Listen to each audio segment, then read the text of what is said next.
Halo and welcome back, teman-teman netizen atau warganet yang saya hormati semuanya. Di konten terbaru hari ini, saya ingin membahas tentang dua hal. Yang pertama tentang Justin Hubner yang baru saja membawa timnya Wolves U21 meraih kemenangan yang telak atas West Brom U21 dalam lanjutan pertandingan Premier League 2 atau Premier League U21, bahkan dia menjadi kapten dalam pertandingan tersebut.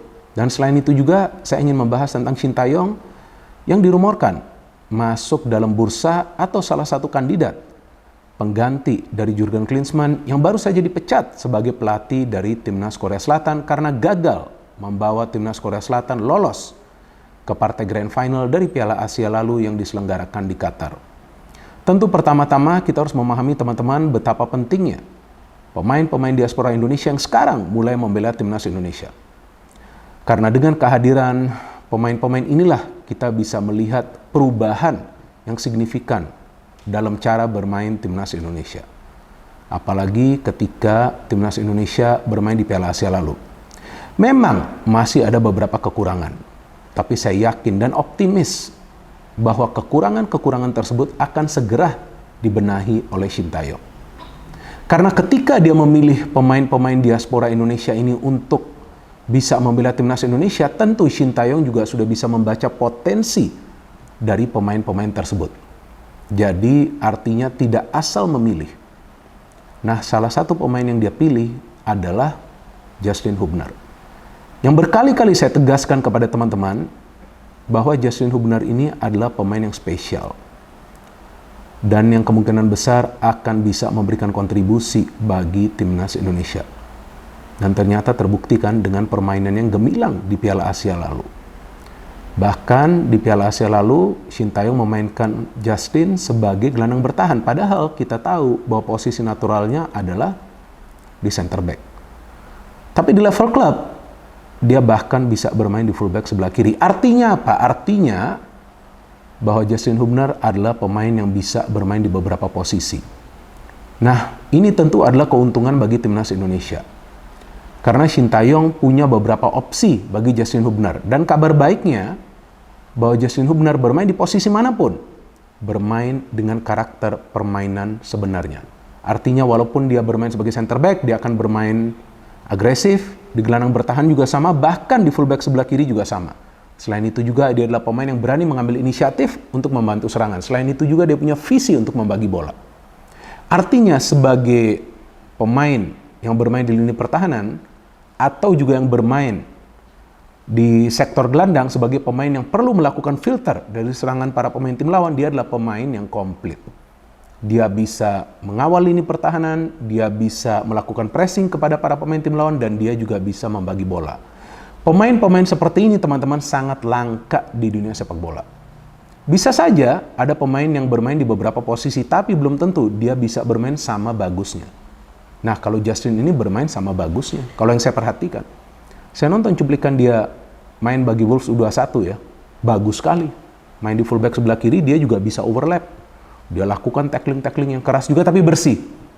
Dia berani melakukan pressing. Artinya memang dia punya kepercayaan diri yang sangat tinggi. Dan juga dia punya IQ yang sangat tinggi. Karena dia bisa mengambil inisiatif dalam membangun serangan dan juga bisa membagi bola secara akurat. Jadi membagi bola itu bukan berarti ngasal, tapi harus akurat. Kalau seorang pemain bisa membagi bola secara akurat, artinya dia punya naluri menyerang yang baik. Jika dia punya naluri menyerang yang baik, artinya akan bertambah opsi bagi tim tersebut ketika mereka membangun serangan. Itu jugalah yang ditunjukkan oleh Justin Hubner ketika dia membela Timnas Indonesia di Piala Asia lalu. Maka itu Shin Tae-yong memilih memasang Justin di lini tengah sebagai gelandang bertahan untuk mendukung Ivar Jenner agar mereka bisa silih berganti ikut dalam proses membangun serangan.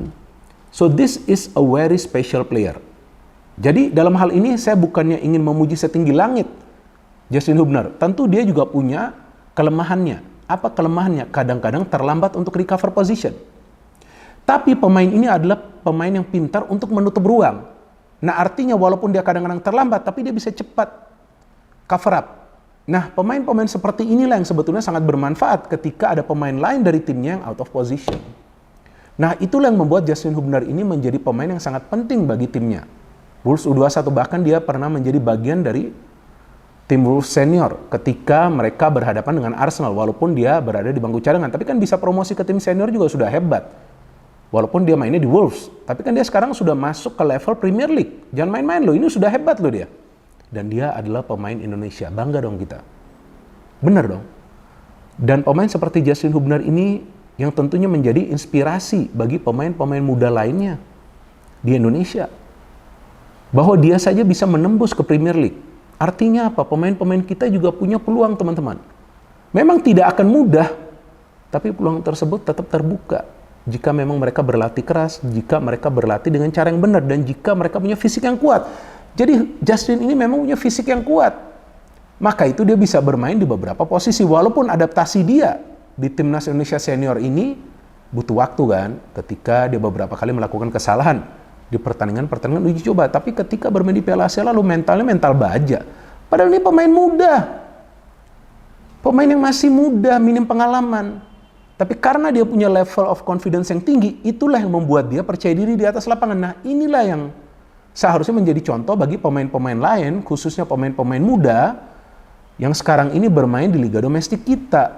Bahwa kepercayaan diri itu sangat penting, bukan artinya overconfidence, tapi confidence itu sangat penting agar sang pemain tidak khawatir, apalagi takut dalam urusan mengambil keputusan di atas lapangan.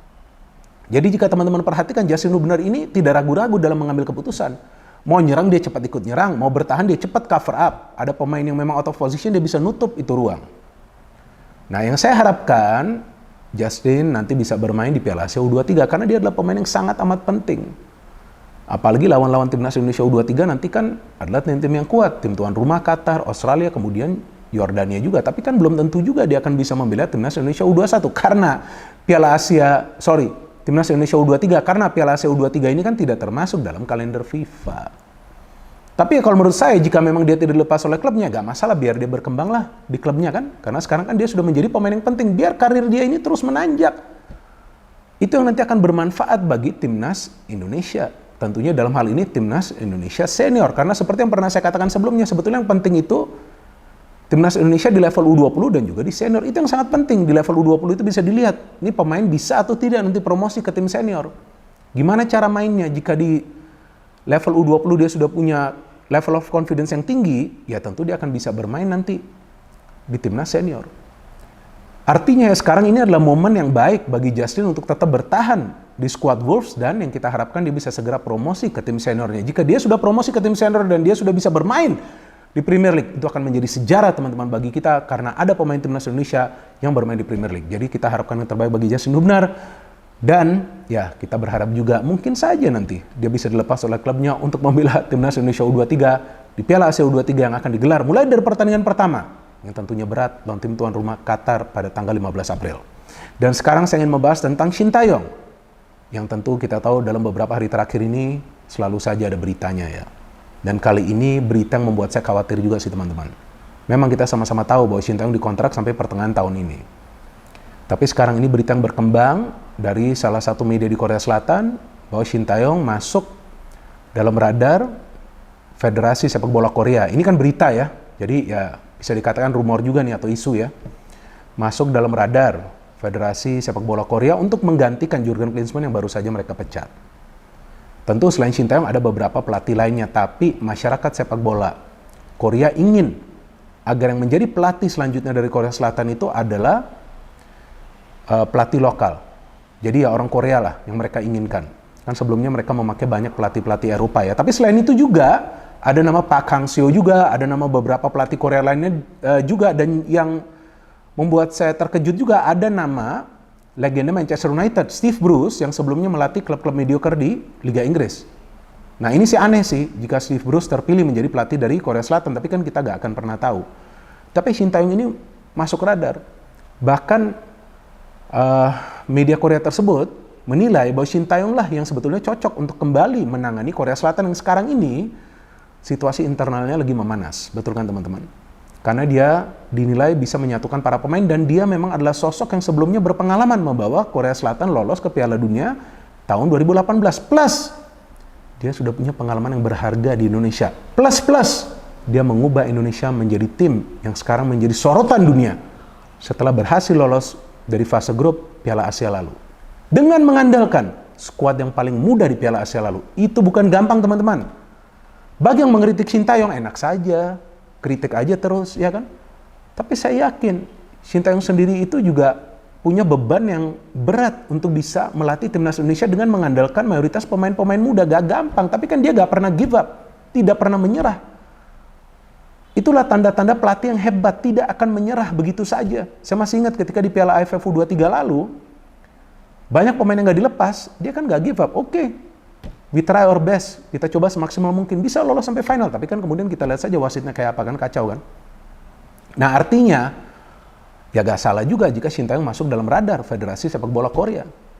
Dalam hal ini saya pikir PSSI pun harus ya memberikan kepastian juga ya. Apalagi sekarang kan kita kan belum tahu juga nih pemain-pemain inti bisa membela atau enggak timnas Indonesia U23. Kalau memang para pemain inti gak bisa membela timnas Indonesia U23, ya target itu saya pikir perlu dipikir ulang. Kalau bisa direvisi. Kalau full tim ya tentu kita punya peluang yang baik untuk bisa lolos dari fase grup. Jangankan itu, seperti yang Sintayong katakan, bisa juga lolos sampai semifinal. Tapi sekarang dari PSSI ini maunya bagaimana? Harus jelas juga, kalau para pemain inti gak bisa main, ya apakah target itu wajar bagi Sintayong untuk bisa membawa timnas Indonesia U23 itu lolos dari fase grup? Kalau menurut saya sih itu misi mustahil bagi Sintayong. Tapi ya tentu dia tidak akan give up, dia tidak akan menyerah. Pasti dia akan berpikir positif dan mengatakan ayo kita coba untuk lolos dari fase grup. Tapi kan gak gampang teman-teman. Apalagi kalau mengandalkan pemain-pemain dari Liga Domestik nih, let's say semuanya, memang sih katanya Pratama Arhan akan dilepas oleh Suwon FC, bagus. Tapi seandainya pemain-pemain lain adalah pemain-pemain yang berasal dari Liga Domestik kita, yang juga bukan merupakan pemain inti dari timnas Indonesia U23, nah gimana caranya bisa bermain rapi, gimana caranya bisa bermain taktis? Sulit. Kan sekarang sudah ada berita nih yang mulai viral, bahwa dari Persija dan Borneo FC keberatan melepaskan pemain-pemain mereka. Dan memang ada beberapa pemain dari Borneo FC dan juga dari Persija yang memang diperlukan oleh Sintayong. Tapi dalam hal ini juga saya tidak ingin mengatakan bahwa Sintayong ini tidak akan bisa bekerja tanpa pemain-pemain inti, enggak. Tapi target itu akan semakin berat untuk dia capai tanpa pemain-pemain inti. Jadi kita tunggu saja teman-teman. Apa nanti langkah selanjutnya dari PSSI untuk meminta klub-klub Liga 1 melepas semua pemain yang dibutuhkan Sintayong agar timnas Indonesia bisa bermain baik. Kita jangan dulu berpikir tentang lolos ke perempat final atau juga semifinal. Yang penting bermain baik di Piala Asia U23. Artinya dia membutuhkan pemain-pemain inti ini dan juga pemain-pemain yang sekarang semuanya bermain di luar negeri. Jika mereka semua berkumpul, ya tentu Indonesia U23 punya peluang yang besar untuk bisa lolos. Jangankan perempat final, tapi sampai ke semifinal. No hate, no politics, only football. Salam sepak bola.